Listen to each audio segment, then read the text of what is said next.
Hey good morning my YouTube family, welcome back my YouTube channel. कैसे हैं आप लोग? आई होप आप सब लोग बहुत अच्छे होंगे। तो नवरात्रि स्टार्ट हो चुकी है और नवरात्रि का पहला दिन है, तो आप सभी को नवरात्रि की ढेर सारी शुभकामनाएं। और मेरा 9 दिन का व्रत रहता है, तो मेरी तबीयत थोड़ी ख़राब चल रही है काफ़ी दिनों से, मेरी और माही की।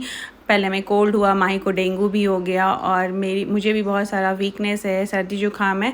लेकिन फिर भी मैंने 9 दिन का व्रत रखा है और सीरियसली मैंने आज मेरा पहला दिन है व्रत का। तो आज से मुझे इतना अच्छा लग रहा था 9 दिन का व्रत करने से। मतलब ऐसा लग रहा था कि मेरी जो इतने दिन से तबीयत ख़राब चल रही थी ना, बहुत जल्दी ही ठीक हो गई मैं थोड़ी देरों में।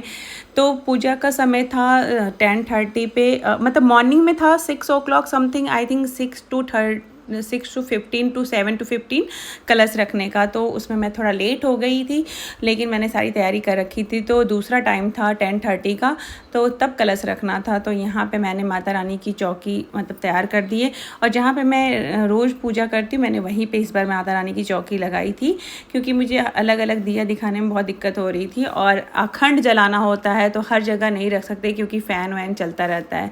तो यहाँ पर मैंने गणेश जी को पहले रखा, छोटे से मेरे प्यारे से गणेश जी हैं जो मैंने सिद्धि विनायक से लाई थी, और बजरंग बली जी को भी रखा, क्योंकि माता रानी की वो रक्षा करते हैं। उनके वो क्या करते हैं, वो पहले नहाने जाती है ना गुफा में, तो उनकी वो पहरेदारी करते हैं, तो बजरंग बली जी को भी रखना चाहिए। तो यहाँ पे मैंने सबसे पहले गणेश जी की पूजा किया है।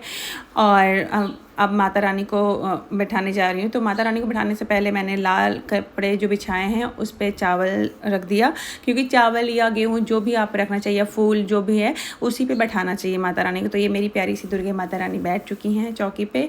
और यहाँ पे मैंने देखिए वो चावल का अष्टदल बनाया है, जहाँ पे मैं वो जो ज्वार है और कलश है वहाँ पे रखूँगी, क्योंकि डायरेक्ट ऐसे नहीं रखना चाहिए। चावल या फूल या कुछ भी रख के तभी हमें रखना चाहिए। जितना मुझे आता है पूजा करना उतना मैं अच्छे से करती हूँ, जितना नहीं आता है मैं लोगों का देख के समझती हूँ।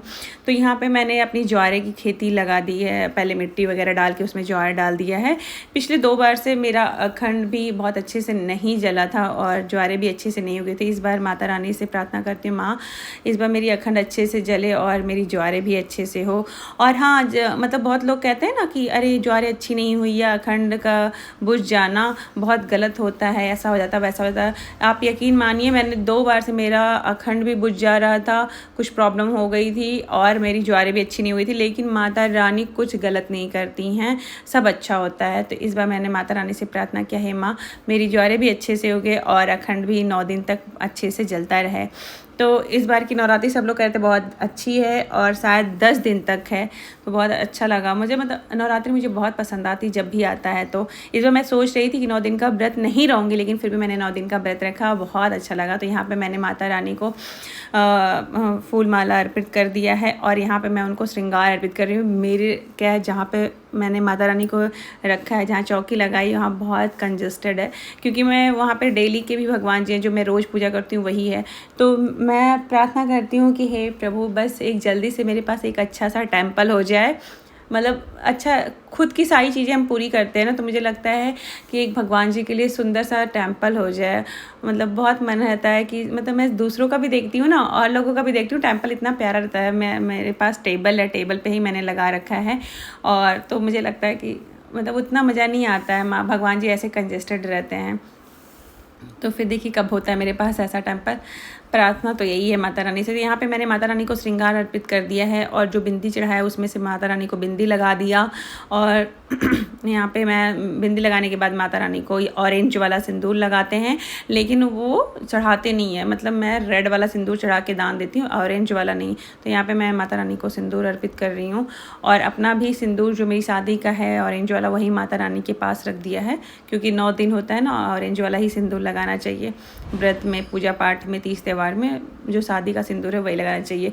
तो यहाँ पे पान का पत्ता, सुपारी, इलायची और लौंग चढ़ाते हैं माता रानी को। कहते हैं कि 9 दिन चढ़ाना चाहिए जोड़े में। तो यहाँ पे मैंने माता रानी को ये चढ़ाया, और काफ़ी देखो कितना ज़्यादा कंजेस्टेड लग रहा था, लेकिन फिर भी मुझे बहुत अच्छा लगा। और मैया रानी की कृपा रही, महर रही, तो फिर हमारे पास भी सुंदर सा मंदिर होगा, जहाँ पे भगवान जी को मेरे ऐसे एक साथ इतनी भीड़ भाड़ में नहीं रहना होगा। और मैंने माता रानी को यहाँ पे भोग लगाया। कहते हैं 9 दिन अलग अलग भोग लगाना चाहिए। चाहिए, पर मेरे पास जो भी रहता है, जो भी चीज़ मैं मंगाती हूँ, मैं सारा चीज़ भोग लगा देती हूँ यहाँ पे। मैं माता रानी को बताशा वगैरह जो होते हैं ना, बताशे, मिस्त्री, ये सब ज़रूर चढ़ाना चाहिए। माता रानी को 9 दिन चढ़ाओ, तो यहाँ पे मैंने चढ़ा दिया है। कलश जी को भी भोग लगाया और यहाँ पे अखंड मैंने जला दिया है। अखंड को संकल्प लेके ही जलाया है मैंने, बिना संकल्प लिए अगर आप जलाते हो वो बुझ जाता है तो कोई बात नहीं होता, लेकिन अगर संकल्प लेके जलाते हो तो लोग कहते हैं। लेकिन माता रानी से क्षमा मांग लीजिए, कोई दिक्कत नहीं थी। और डायरेक्ट कभी भी माचिस से नहीं जलाना चाहिए। मैंने यहाँ धूप बत्ती जला लिया था, धूप बत्ती से अपने अखंड को जला दिया है। और एक और दिया अलग से रख देती हूँ, ताकि कभी जब अखंड की बत्ती वो राख होती है तो उसको जला के तभी मैं उसको बढ़ाती हूँ। तो मैं यहाँ पे अभी माता रानी भगवान जी लोग को धूप बत्ती दिखा रही हूँ। काफ़ी ज़्यादा टाइम हो गया था और यहाँ पे मैंने अभी प्रभु लोग को दिया दिखाया, अच्छे से उनकी पूजा स्टार्ट कर रही हूँ। तो सबसे पहले हमेशा गणेश जी की पूजा करके कोई चीज़ शुरू करना चाहिए। और यहाँ पे मैं दुर्गा सप्तशती का पाठ करना शुरू कर रही हूँ। दुर्गा सप्तशती का पाठ मैं 9 दिन करती हूँ, मतलब एक ही 2 चीज़ उसमें मिस होता है, लेकिन मैं स्टार्टिंग से लेके एक अध्याय डेली पढ़ती हूँ। और कवच, कीलिकम, श्रोतम, ये सारा चीज़ पढ़ती हूँ मैं, सारा कुछ। और यहाँ पे मेरा 1 घंटे के अंदर अंदर दुर्गा सप्तशती का पाठ पूरा हुआ। और यहाँ पे मैंने किया भगवान जी की आरती, मैया रानी की आरती, और बहुत अच्छा लगा भाई। आज घर इतना अच्छा लग रहा था, इतना पवित्र था। फिर मैंने यहाँ पे जलाया लोभान, जो कि बहुत अच्छा होता है घर में जलाना, इससे घर में बहुत अच्छी वाइब्स आ रही थी। और यहाँ पे मैंने बजाया शंख और मेरी पूजा हो गई है संपन्न। आप सभी को नवरात्रि की ढेर सारी शुभकामनाएं।